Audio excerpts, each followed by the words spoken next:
Anda tahu bagaimana pengeras suara yang bernilai lebih dari 10.000 yuan dibuat? Hari ini saya akan membawa Anda melihat pabrik yang seluas ratusan hektar namun hanya memiliki belasan karyawan. Di sini mereka dapat memproduksi puluhan ribu pengeras suara kelas atas setiap harinya. Setelah melihat semuanya, saya akhirnya mengerti apa yang dimaksud dengan banyak ahli tersembunyi.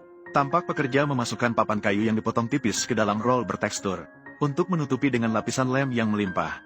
Kemudian pekerja menyusun rapi potongan tersebut. Potongan kayu tipis ini adalah bahan mentah yang digunakan untuk membuat badan speaker, yaitu yang biasa kita sebut sebagai papan lapis. Selanjutnya, mereka perlu dimasukkan ke dalam mesin press, untuk dipres dan dibentuk. Karena memiliki kemampuan melengkung yang baik, maka dengan menerapkan tekanan mekanis, akan mudah membentuk desain badan speaker. Setelah selesai, tukang akan memasukkan badan speaker ke dalam cetakan mesin pemotong multifungsi yang lain. Dalam proses ini, lengan robot akan menjalankan perintah pengeboran sesuai dengan program yang telah disiapkan sebelumnya.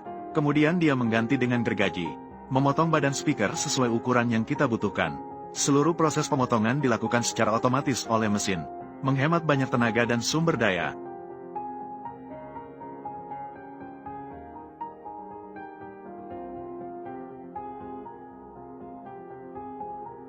Setelah itu, pekerja akan mengamplas dan memoles badan speaker yang telah diproses, membuatnya menjadi lebih halus dan rata, sambil menghilangkan serat kayu halus di permukaan, mencegah goresan selama proses pengolahan berikutnya.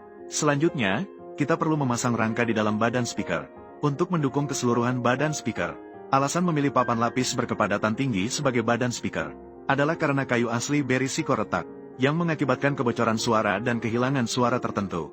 Tentu saja, di dalam rangka juga akan dipasang sekat, sehingga memisahkan area frekuensi tinggi, menengah, dan rendah yang berbeda.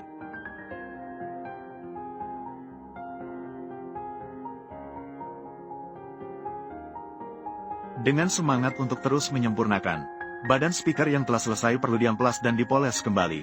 Dengan semangat yang teliti ini pasti adalah perusahaan yang bertanggung jawab.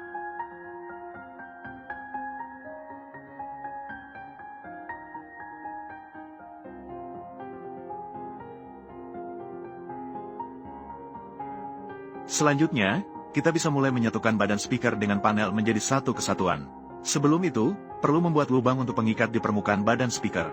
Bagian yang disambung juga perlu diolesi dengan satu lapisan lem konstruksi hitam, agar mereka dapat menyatu lebih erat.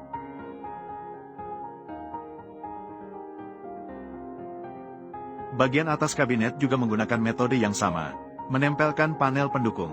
Kemudian bisa dibiarkan di samping untuk mengering secara alami. Sampai di sini, badan sebuah speaker bisa dianggap benar-benar selesai dibuat. Di sisi lain, pekerja juga tidak tinggal diam. Mereka mulai dengan teratur